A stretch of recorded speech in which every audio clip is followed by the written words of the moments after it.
morning, without wasting more time, I want to call our attention to the book of Judges. The book of Judges comes immediately after Joshua. The book of Judges. And we are going to major on in chapter number 6 and probably part of chapter number 7, even as we look at the life of Gideon. Praise the Lord. Gideon, the man who is mentioned in chapter 6 and chapter 7 and some parts of chapter 8. And so this morning, the Lord is good. Praise the Lord. The Lord is good, He is faithful, and we want to thank God for Him. I must say that challenges and situations that are difficulty are part and parcel of life. In one time or another, as long as we are living, as long as, we are here, the fact remains that we will encounter challenges. We will go through difficulty situations. Trouble will come our way. So that one is, we cannot debate about that, because that is the way of life. But our focus this day is, how do we react?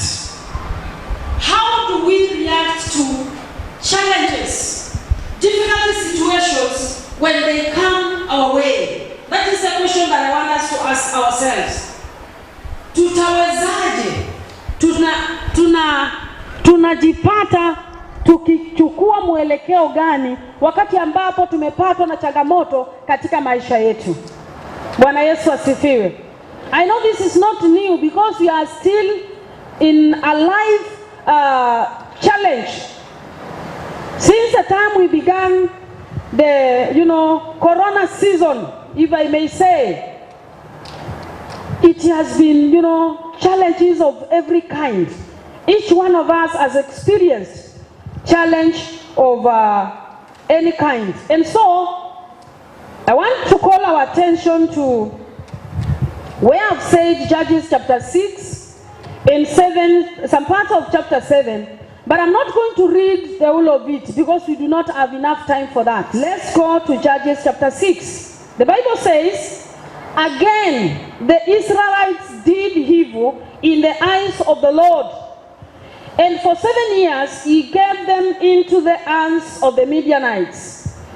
Because the power of Midian was so oppressive, the Israelites prepared shelters to themselves in mountain caves and strongholds.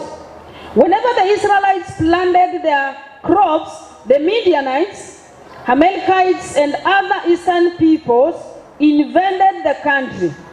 They camped on the land and ruined the crops all the way to Gaza, and did not spare a living thing for Israel, neither sheep, nor cattle, nor donkey.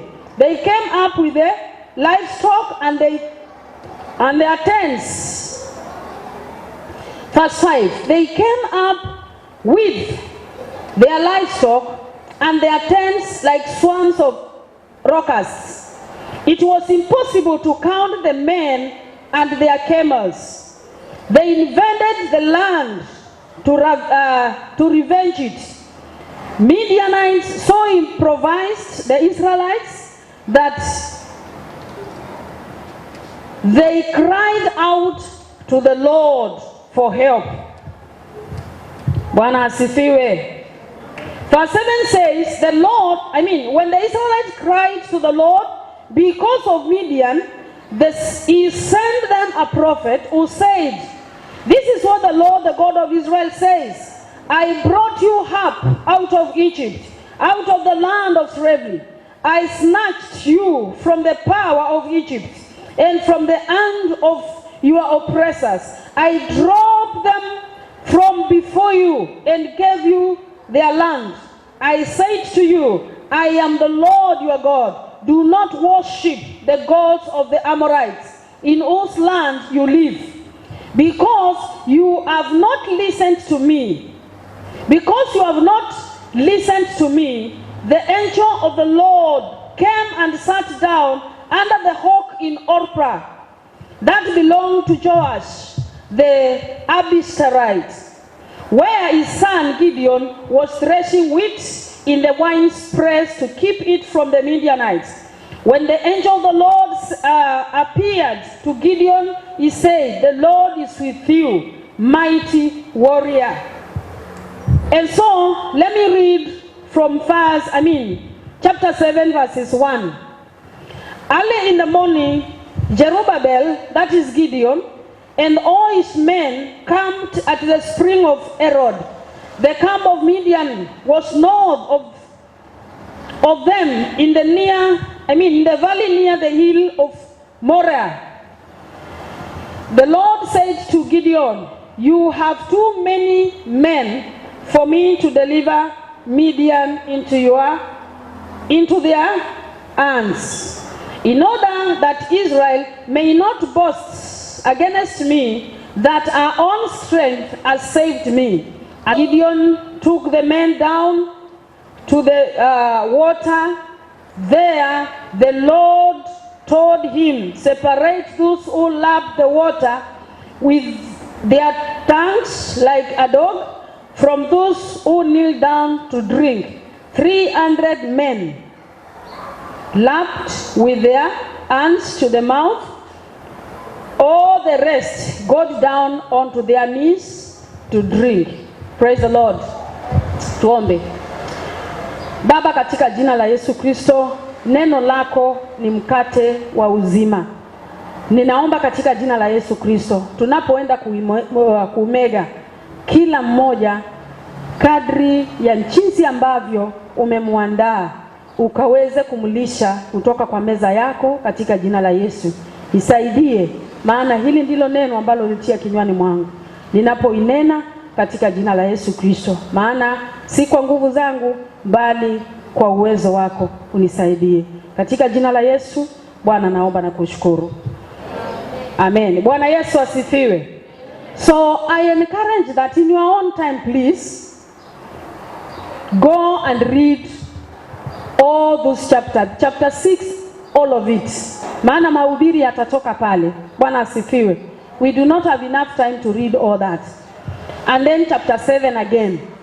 Na pia chapter 8 if you can, ili uweze ku get the whole story. And so we are all this morning I'm addressing something that I've called some lessons that we will learn from the life of Gideon. The Gideon that we have encountered in chapter 6 of Judges. Bwana asifiwe.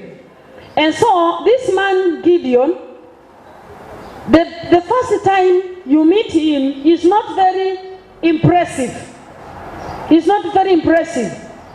But he makes some choices that flow from his faith in God. Just as ordinary as he was, there are choices that he makes in these chapters that they are decisions of faith. The faith that he had in God, ambayo tunaweza kujifunza kitu kutoka kwake. Bwana asifiwe. And so the choices that he makes are so significant that Gideon is listed among men and women of Old Testament who stood by faith in the book of Hebrews chapter 11. Praise the Lord. If you see Hebrews 11 verse 32, the writer of the book says he does not have enough time to tell us about Gideon, Barak, and the rest, because they did affect their generation positively. They did, serve God in their generation in a way that was extraordinary. Praise the Lord. Though they were just ordinary men and women, they did things that moved the generation of the time to action and to serve God. Lesson number 1 that we are going to see from this man of God, and again, even from the whole scenario of the people of Israel. Tulipoanza pale mstari wa kwanza, we have, we are introduced. The Bible says, again, the people of Israel did evil in the eyes of the Lord. Meaning that, I remember when they're speaking one time, I always take mahubiri very serious, whoever speaks. So there was this time when it was CYA time, and when they preached from the same place, and I remember vividly all what she said. Bwana Yesu asifiwe. But now, you see, it was like a circle to the people of Israel. They sin, they depart from the law of the Lord, they denounce God as their own, they worship idols, and then Mungu anaachilia adhabu kwao kupitia kwa mataifa ambao walikuja kuwashika mateka, walikuja kuwaoppress. Na katika kile kipindi na wao, they turn back to God. Because of ile shida, they turn back to God. They cry out to God. Na Mungu wetu ni mwaminifu sana, ya kwamba hata katika hiyo aliwasikia. He responded to them. He sent somebody to come and rescue them from that situation. Bwana asifiwe. So if you look at chapter 4, you will see the time Deborah rose as a judge in Israel. Chapter 4 of Judges teaches us that. Why? Because now as we get into the book of Judges, we do not have a national leader like we had Joshua. There was that time of Moses, and then Moses mentored Joshua. Unfortunately, Joshua did not mentor anybody to take his position when he is away. Leaders, tuko pamoja, will always be known by the people that you bring up to stand in your position when you are not there. So this great man of God, Joshua, was mentored by Moses. We see that when Moses was going to the mountain, hakuenda peke yake, alipanda na yeye. Wakati Musa alienda kutulia mbele za Bwana, hakuenda peke yake, alikwenda na Joshua. He was mentoring this man. And that is why God could confidently say, ya kwamba, when he came to Joshua, my servant Moses is dead. Now, get up, put on his shoes, and lead the people. Bwana Yesu asifiwe. Kwa hivyo usikuwe kiongozi ambaye you are not mentoring people. You are not bringing up people. And so, this led to the nation of Israel to get into a season of judges. Ambapo watu walitenda dhambi, watu walifanya yaliyopendeza machoni pao, na kwa sababu ya hiyo adhabu ya Mungu ikaachiliwa kwao. Adhabu ya Mungu. And so time and again, when they get a judge who could lead them in the ways of the Lord, we see deliverance. Bwana asifiwe. And so Deborah has brought them up, and the Bible says for 40 years they enjoyed that, peace. They enjoyed peace after Deborah and brought them, out of the oppression of the oppressors. But now, hali ya kutosheka, hali ya kupata kila kitu ina madhara yake. Wakati ambapo unajisikia kila jambo iko sawa, all my bills are paid, sina stress, my rent is okay, pesa is there, business is there, food is there. Kuna hali ya mwanadamu ambayo huwa anajisikia kutosheka. Ni kama yule kijana tunamuona in the New Testament talking to Jesus, anakuja anamuuliza jamani, he was a rich, the Bible says a rich fool. Hello? And then after talking to Jesus and all these other things, na baadaye tunaona ile hali anasema, moyo wangu tosheka, mali unayo, chakula ninacho, nini? Anajiuliza nitafanya nini? Na anasema ya kwamba magala panua, nitaweka chakula kingi and all these other things. And then Jesus telling the story anasema, you are a fool, maana hata usiku huu maisha yako nitayachukua. Kama wanadamu huwa tunatosheka wakati ambapo hatuna changamoto mahali popote. And that is what was happening to the people of Israel. And so Now they have forgotten how Barak and Deborah wamewatoa, na sasa wametenda dhambi. Na kwa sababu ya hiyo Biblia inasema ya kwamba Mungu akaachilia the Midianites to oppress them for 7 good years. Sisi tumeteswa na corona hata mwaka hujaisha. 7 good years. When I was preparing, I was like, 7? This is too much. And you see, these people used to attack at a particular time when the harvest is ready. Hakuna wakati mbaya kama huo. Mwaka huu kuna venye. It's like God is calling our attention. So, wakati ambapo hali ya locusts ilianza kusemwa and all these other things. Those of us ambao tunatoka Ukambani, kuna wakati ambapo tunapitia kipindi kigumu sana ukweli. Famine, ya njaa, sawa sawa. So this time round, from October last year, mvua ilinyesha. Sawa sawa. Ya kwamba tuliopata nafasi ya kusafiri nyumbani hapa Disemba, ulikuwa unaenda unashangaa kama ni kwenu ama muliama. Na inakuwa ni kwenu. Bwana asifiwe. And so now, all of a sudden, tukaanza kuambiwa ya kwamba locusts zinakuja. To be sincere with you, mimi nilikuwa nafikiria ile chakula iko nyumbani. Hizo vitu zikifika pale, itakuwa ni shida kubwa sana.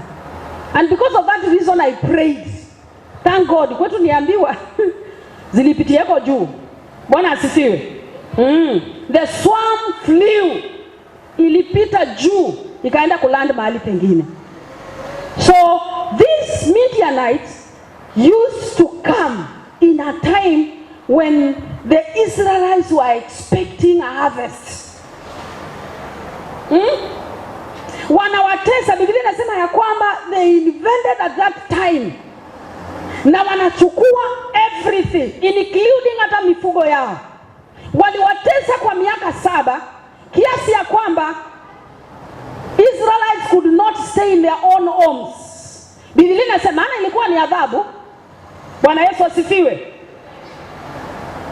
Mungu anayebariki, tunapomchezea pia hapo pana laana. Tuko pamoja? So when it is God dealing with you, na ndio nilisema usifurahiane sana wakati mtu anakuambia nimekuachia Mungu. Bwana asifiwe. Unajua wengine wanaonanga it is an easy way out of a problem. Nimekuachia Mungu. Afadhali kukaa mikononi mwa mtu kuliko mwa Mungu. Tuko pamoja? Kwa hivyo malizana na watu ambao wanakuachia Mungu. So waliteswa mateso makubwa, year in year out. Every time of harvest there was this invading troops. Na wakawa they are so strong and they have known everything. Mpaka Waisraeli walitoka kwenda kujificha katika mapango. Because of the oppression, because of how hard the situation was, we see the people of Israel going to the Lord and crying to him. And our God, who is merciful, he responded to their prayer. Bwana asifiwe. And that is when we have read that he sent them a prophet. This prophet is unnamed.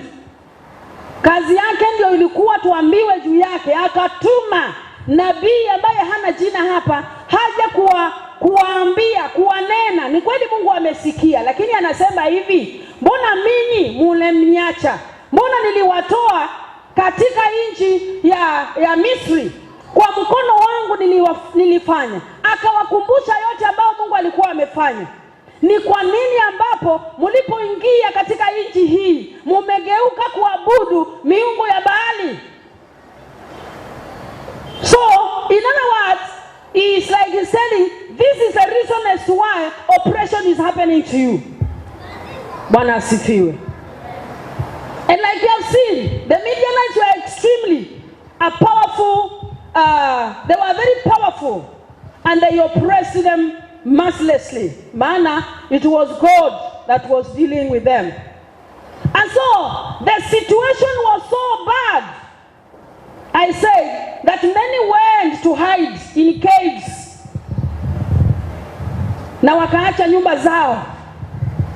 Wakaacha. Na wakakaa sana. You even ask yourself, why wait for so many years to call upon God? Why wait for so long? Na ukweli uliopo ni kwamba they are just like us today. We wait until every possible option can be played out. Then we can, tunaenda kwa Bwana. Little detail of our lives concerns us. And so the Israelites became very poor, poverty stricken because of this nation of Midian. And they cried out to the Lord. And so I ask, how many times have had circumstances come to us, you and me, and we never stop and even ask what God is planning for us in those circumstances, knowing how the scripture says that everything happens for good except sin. Bwana sifiwe. Tu ufanyika kwa wema kwa wanaompenda Mungu, lakini sio dhambi. When you are in sin, don't blame God that whatever is happening to me, is it happening for good? Hello? So wakati mwingine tunapitia mambo kama haya. So, and we find ourselves holding out, thinking that we can handle in our own way. We should learn from Gideon. Every experience in life is a test. Praise the Lord. And every trial in the life of God's people is tailored to draw us closer to God. Because we have seen that when tough times come, God is calling our attention. So there is a possibility that even the coronavirus, God was calling our attention. Bwana Yesu asifiwe. Yes, maybe our way, our lifestyle was not pleasing before God. And to some extent he released that. Mpaka kila mtu akae nyumbani. Hata kanisani msikuje, kaeni nyumbani. Utakaa tu bure jamani. Unalala usingizi unaisha? Ama nyinyi hamkufanya hivyo? Yaani vyote tu vinaisha, unaachwa ukifikiria. Kwani Mungu unasema nini jamani? I found myself asking such a question. What is it that God is saying? Na kuomba ya kwamba yaani sitakosa kusikia ni nini ambacho Mungu anasema. Maana hili haliwezi kuwa bure. Bwana Yesu asifiwe. God calls our attention during tough times. He is calling for our attention. So when tough times come, instead of looking at them and thinking that God is punishing us, we need to try and see that, what is it that God is saying? Bwana asifiwe. And of course sometimes he disciplines us like he was doing with this nation. He disciplines us through such a things. He is calling us. We have been too busy. He is calling us. I need your attention. I need your attention. You can refer to Proverbs chapter 3 verse 11 through 12. When the writer is instructing that we should not despise God's instruction or discipline and so forth and so forth. Point number 2 that we are learning today, even as we learn these lessons of trusting God from Gideon, ni kwamba God sees more than we do. And we all agree. Bwana asifiwe. Mungu huona kuliko vile ambavyo sisi tunavyoona. When you read, you continue your reading, you will see that when God, through the angel, appeared to Gideon, Gideon felt that he was not the right man. In fact, the angel of the Lord is telling him, go in the strength that I have given you. And then Gideon is telling me. In fact, this guy was threshing wheat in an hiding place.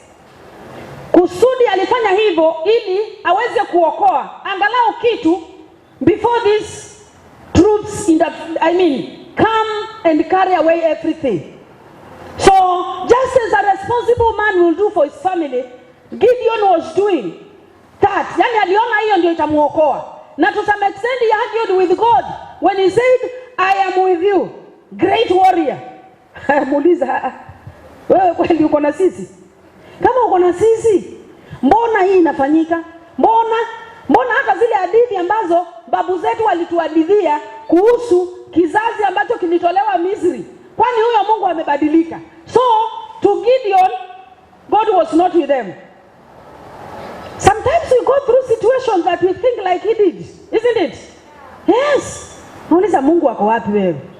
Mungu gani wewe ametuacha katika jambo hili? Mungu gani ambaye ameacha nipitie jambo hili? Lakini ukweli uliopo ni kwamba Mungu wetu anaona kuliko vile sisi tunavyoona. Bwana asifiwe. And God is never slow in responding to us, even when we are slow in returning to him. When we cry out to him, he moves in mercy and love towards us. And so, for Israel, he first sent that unnamed prophet that I said, to call them back to him, to surrender in full devotion. But his plan also included a most unlikely man named Gideon to deliver these people this time round. Pamoja na kumtuma yule nabii, I have a plan to deliver these people, but through Gideon. And so, when we meet Gideon in verse 11, where he is threshing wheat to keep it away from the Midianites, I said he was doing it in a hidden place. Tofauti na vile ambavyo huwa unapaswa kufanya. Food is dried in an open place. We see Gideon very much dismayed and wondering, Mungu, hata kama ulikuwa ufanye hivi, unafanya kupitia kwangu tafadhali. It's like anamwambia Mungu, umekosa njia. Si huku. You know, sometimes you think God uses specific people or a certain breed of people, and that is a lie. God uses us, wewe na mimi, jinsi ulivyo. Bwana Yesu asifiwe.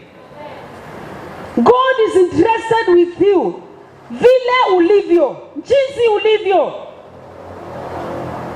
Men and women who made an impact in the word of God, in the Bible that we read today, they were not superhuman. They were just mere men born of women, just as we are. Bwana Yesu asifiwe. And so, when Gideon received this message from the Lord, he felt that it was not him. And so, when God sees us, he sees a finished product. And so he saw Gideon of who he was to become. Bwana asifiwe. Alimuona Gideon, not the present person, but what he was to become if he could agree to work with God. You remember when Peter, the story that Pastor told us last week, when Peter came to Jesus, Jesus saw a rock. Jesus saw a leader. But at that particular time, Peter was not a leader at all. In fact, he is one of the people ambao waliwa mislead sana. Even today, as God is seeing you, wewe ambaye unajiangalia na unaona ni kama hakuna kitu chema ndani yako, ni kwamba God sees the finished product of you. Bwana Yesu asifiwe. We must learn that truth, that we will not believe that lie that God needs to use special people and not us. If you are a born again believer, you are a God child. Wewe ni mtoto wa Mungu. Yohana 1:12 nasema hivi, wewe ni rafiki ya Mungu. John 15:15. Bwana asifiwe. You are his masterpiece. Hakuna mfano ni wewe. Hakuna wa kufanana na wewe. Thank God that human beings have never been able to duplicate a human being. Otherwise machuka. Hata kwa harusi wangekuja wengi. Si unajua, and Kenyans we are expert in that. Sindio? Thank God. That secret belongs only to God. So you are God masterpiece. Very unique. Ya kwamba alikuumba na details za kwako peke yako. Shida ni kwamba tunataka kufanana. Jamani, tungekuwa tufanana, hata ulimwengu ungekuwa unabo. yani watu wote wangefanana mudhani Gregory, wanaume wote. Sasa we are going to be confused. Life could be very boring. You are a masterpiece. Bwana asifiwe. That God has given you, wewe ni wa kipekee. Hakuna mwingine popote pale. Wanaweza kufanana lakini sio wewe. Hata mapacha hawafanani. Bwana asifiwe. Wewe hawatofautishi labda, lakini they are not the same. Bwana asifiwe. We have been justified, Romans chapter 5 verse 1. Freed forever from condemnation. We are adopted into the family of God. Sisi ni wa maana. Our citizenship is in heaven. We belong to God, never to be separated from His love.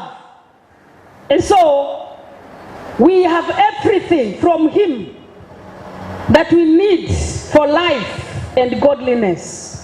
Bwana asifiwe. Siku nyingine hapa tukafundisha ya kwamba kila mmoja wetu ametunukiwa kipawa cha kwake. Hakuna mtu ambaye hana. Bwana asifiwe. Usikae ukajidanganya ukasema ya kwamba mimi sina kitu. As long as you are born again, the Lord has given you something peculiar that is not in the other person. So in your service, serve in totality.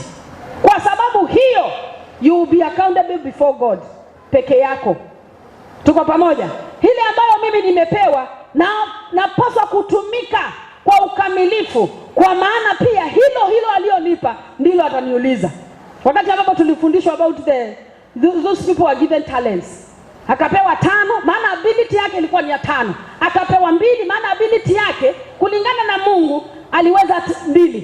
Akapewa 1, ability yake angeweza 1, lakini akaona ni kama amedharauliwa. Bwana asifiwe. So God sees us as finished products. Watu ambao wanaweza kuishi makusudi ya Bwana. Watu ambao we can influence our generations positively for His glory. We can influence our families. In fact, some of us, our ministry is just there in the family. And I don't know whether you knew ya kwamba even serving your family faithfully, it is serving God. When we serve one another and we start serving there, and that is why He qualifies a leader, especially in the church. Service to humanity, it is service to God. Bwana Yesu asifiwe. Point number 3 that we need to see here ni kwamba, God confirms His priorities or assignment with His presence. When He called Gideon, He assured him. When Gideon complained, mimi klani yetu kwanza ni wa Manase, the least of the least. Pili, nyumba ya baba yangu, mimi ndio mdogo, hauna habari, as if God did not know. Ya pili, hivi unavyoniona sijawahi kuwa kiongozi, kwa hivyo hii mambo unaniita siko. But God confirmed His presence. My presence will go with you. Hakuna wakati ambapo Mungu atakupatia assignment and then He leaves you alone. It is not possible. Even as we speak here, we do not speak in our own power. Bwana Yesu asifiwe. Kama mwanadamu tunajihisi ya kwamba hatuwezi. But the moment you believe that it is not about me, it is about God, then you take a step of faith, God walks with you. Bwana Yesu asifiwe. How many times has the word of God told us that, do not fear, I am with you. Niko na wewe, usiogope. Hata katika maji mengi, unapopita ndani ya maji mengi, nitakuwa pamoja na wewe. Na ndio maana maji hayatakugarigisha. Unapoingia ndani ya moto, niko na wewe, asemi ya kwamba hautaingia. Bwana asifiwe. Don't misquote God when you are going tough times. Maana tumesema they are inevitable. Ni vitu vya lazima vifanyike. But God confirms His priorities with His presence. What is it that God is calling you to do? He told Gideon, please, I will my strength will be with you. Bwana asifiwe. Jambo la 4 tunapomaliza ni kwamba our private faithfulness, tunapokuwa pale kando, tunapokuwa peke yako, your private faithfulness is is very paramount for your usefulness in the public. Alipomuita huyu Gideoni, alimwambia start by dealing away with what is happening in your father's backyard. The father and the clan were worshiping idols to an extent ya kwamba walikuwa wametengeneza sanamu ya Baal mahali ambapo walikuja kuabudu. And so Gideon was given that assignment to clean up that place before he can be a leader to go for war against the Midianites. Yani, when you read this story, it's quite interesting. Na ili ujue Gideon was just a man like you and me. Anasema, naliogopa kufanya mchana. I did that assignment when it was dark. Alifanya usiku, kama vile Nikodema alienda kwa Yesu usiku. Hello? Yes, because he was a human being like you and me. Ordinary man. But he believed in God, in his weakness, and God used him. So he did this assignment of cleaning and burning and bringing down the altars of the Father down during the night. Na kwa sababu Mungu alimwahidi nitakuwa na wewe, when in the following day they investigated and found that it was Gideon who did so, the Father stood for him. When men came to attack him, na wanamwambia toa Gideoni, maana tumeambiwa ya kwamba yeye ndio amefanya haya. Biblia inasema baba yao Joash akawauliza, kwani mnampigania Mungu? Kama yeye ni Mungu, apigane na yule aliyeharibu altar ya kwake. And so this man of God alipona. Bwana asifiwe. Hallelujah. So I don't know what is there which you need to deal with in your private lives. Wakati mwingine our private, when we are not faithful in our private lives, we can never be useful in the public. We can do vitu tu, lakini hatutakuwa na huduma ambayo itaweza kuwa na mguzo mpaka maisha yetu pale. When you are alone, what is it that imekulemea when you are alone? The Lord is telling you today, confess, for I shall be with you. Bwana asifiwe. Is it a company that ambayo you keep, ambayo you feel, when I do this, hawa watu wangu wataniacha, sitapata hela tena, sitapata ile biashara? Hapana. The Lord is going to be with you, because you can never achieve that which God has in store for you until you are faithful in your private lives. In fact, that is where our power comes from. We talk of anointing, we think it is something that comes down, and no, we are anointed in our private lives. Bwana Yesu asifiwe. The way you live, vile unavyokaa, vile unajibu huyo mteja wakati hakuna mtu wa kanisa anakuangalia, vile ambavyo, small things. Na wengine tunategwa hata na mtego tu ya kutolipa matatu. Kama umeingia kwa matatu na amesahau, usiinue mikono kusema haki Mungu umenikumbuka. Hakuna kukumbukwa. You are in a test. Bwana Yesu asifiwe. Please, hapo hakuna Mungu amekukumbuka. Muambie, unjaniitisha fare. How much is your fare? Peana. That is how we qualify. Na tunasinda hizi mashetani kidogo kidogo. Bwana asifiwe. Mashetani hata ya change, umepewa change kabisa, wewe unajua mkate inatoka 50. Umepiana 200, umerudishiwa 250. Ati tu unaenda. Shindwe. Bwana asifiwe. Bwana Yesu asifiwe. Gideon had an encounter with God.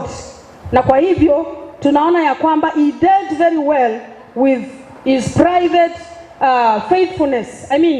He did very well, and that is why God qualified him for the public ministry that was ahead of him. Kwa hivyo kama ni dhambi, kama ni kitu ambacho kimekushika, hata wengine bado wako ndani ya Mungu, lakini mambo ya ushirikina na mambo ya injili ya siku hizi Mungu ndio ajuaye. Bwana atusaidie. Even pastors, I hear there are those who go and get more power. Hivi nikifanya hivi mnaanguka. Watu, nani alisema watu wakianguka ndio wanaenda mbinguni? Nani alisema? Mbinguni tunaenda kwa ajili ya wokovu. Bwana Yesu asifiwe. Kwa hivyo hizo vitu ambavyo hapana, ni wokovu na imani peke yake. God is patient with our faith process. Our faith process. After Gideon does whatever he has done, na amedila way na yale mambo ambayo yako kwa baba yake, na ametumiwa na Mungu ajabu ajabu, na Mungu amemtetea kwa sababu ni mwanadamu, akashikwa na some doubts. When God told him ya kwamba sasa you are going to lead jeshi la Israeli kwenda kupigana na Midianites. Of course he knew the size of the Midianites, the opponents that he was supposed to fight with. And so fear, doubt. Nashukuru Mungu Jumapili tulifundishwa how to overcome doubt. Sawa sawa. Kutia shaka. Na ndio maana anaweka Mungu katika mtihani. Anamwambia hivi. Anaweka mat.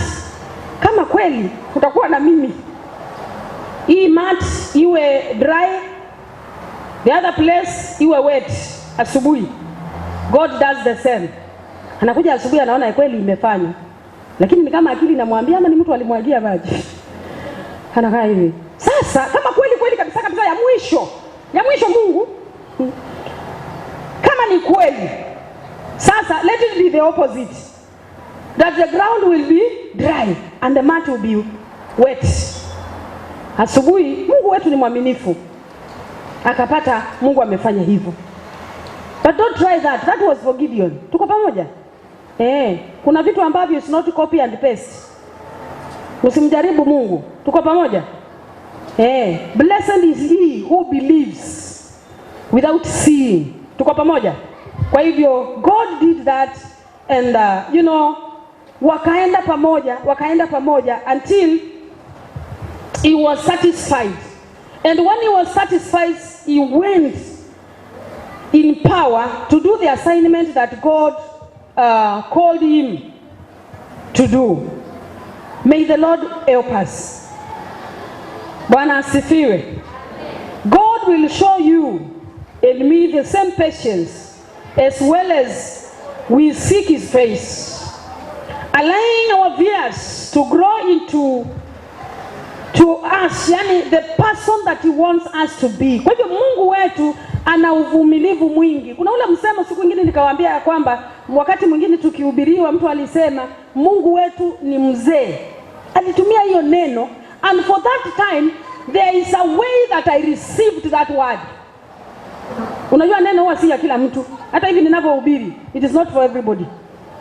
So I received that word with a fresh understanding. No wonder tu naye Bwana anavumilia watu. Kuna hali hata ya kijana akiendesha gari ambayo huwa tunaelewa machuka. Kuna ile uwezi kukuwa na patience, si ndio? Maana yeye ni kijana. Lakini mtu ambaye ni mzee, there is a way that these things work. So that statement helped me to understand God more. Mungu ana uvumilivu mwingi sana. Na wewe na mimi atatuvumilia. Bwana asifiwe. Kwa hivyo hata katika maudhaifu yetu tujue ya kwamba we serve a God who will be always patient with our faith process even as we grow. And lastly, success is not determined by us but by him. Praise the Lord. Success is not determined by us but by God. And that's why the Bible says it is not by mighty, it is not by power, but by spirit. Bwana asifiwe. When now Gideon is ready to go for war, he blew the trumpets and men followed him. The Bible says 33,000 wakakuja. Yule ambaye mpaka akastuka, kumbe walikuwa wakuje. Unajua yeye in the first place hakuamini kwamba anaweza kuita mtu akaja. So when he did so and men rallied behind him, he was encouraged. Lakini Mungu akamwambia wewe hapana bana. Hawa watu ni wengi. And it's like he is asking God, wewe unajua ile jeshi ambayo tunaenda kupigana nao? Ukisoma chapter 8 walisemekana walikuwa 135,000. This ones are 33. Hello? Mungu akasema ni wengi. And so he was given an assignment. The first test, mwenye anajisikia yuko ready, tafadhali twende nyumbani tu. Hakuna neno, we will fight for you. That was what Gideon told them. Kama unajisikia hauko ready, wanaume 22,000 wakakatika. Wamebaki wangapi? Yeah? Bwana asifiwe. Imagine walikuwa hawako 22,000 wakatoka. Unajua hata kama kiongozi uoga itakuingia. Kwani wanaenda wote? Hii kitu Mungu alisema kwa na mimi. Kwani wanaenda wote? 22,000 wakatoka. Walipotoka sasa Gideon akabaki na about 10,000. Na waliobaki Biblia inasema Mungu bado akamwambia bado. In fact, this is a statement that quickened me to preach this message. Bwana asifiwe. Wakatoka. Akamwambia bado. Hawa ni wengi. So this time round it is God who is going to do the assignment. Maana anajua mioyo yetu. Bwana asifiwe. Wapeleke kwa maji, watakao kunywa maji kama umbwa au watakuwa out. Akawapeleka, and of course he was not telling them tukienda pale mkunywe kama hivi, hapana. It was God. Bwana asifiwe. Watakao chukua maji kukunywa vizuri ndio wao. My friend, guess what? 9,700 wakakunywa kama umbwa. Walikuwa wamebaki 10. Tuko pamoja? 10k minus 9,700. Wamebaki wangapi? Makana matatu. 300. Akaambiwa sasa ndio hao. Success is not determined by us. It is not about you. Even that assignment that God has given you, it is not about you. It is about him. Praise the Lord. Ndio hiyo kitu nilihudumia kiasi ya kujua hata sasa tunapolia ya kwamba mambo si sawa, there is a possibility that God is telling you ya kwamba it is not about you, it is not about your business, it is not about your fat account, it is about me. It is me who feeds you, it is me who clothes you. Of course he tells us we should not worry about those things. Bwana asifiwe. Kwa hivyo kama ulikuwa na mahangaiko ya kwamba mali yako, vitu vyako vimeisha katika kipindi hiki cha corona, mpendwa, Mungu anasema ya kwamba that one is not an issue to him. Bwana asifiwe. Watu hiyo hawaamini. Wanaambia pastor wewe unasema tu. Bwana asifiwe. Success is about God. And so God uses tough time to get our attention. Is he getting your attention today? God confirms his priorities with his presence. Can you sense his presence right now with you, urging you to trust God? Our private faithfulness is very paramount to our public usefulness. Are there things in your life, all in your home, that need to go so that God can move in power in your life? God is patient with our faith process. And so he meets you right where you are with what you need. Success is not determined. It's determined by God's power, not ours. Will you trust him today with your life, your children, your finances, your decisions, your husband or your wife, etc., etc. And finally, God always sees more than we do. Do you see yourself as God sees you? Let's pray. Jesus, I thank you for your word. All of us in here have heard it. How I pray in the name of Jesus that you have ministered to us. I pray that this word shall bring forth yield for your glory and for your honor. Because there's a reason as to why you have released us to us. Help us, Jesus. And if there are things that we need to deal with, help us, Lord. Through that power of the Holy Spirit, who whispers to us in a sweet voice, Father, help us. Are we terrified that we are afraid to be used of you? Could you be calling us and we are afraid? Lord, help us.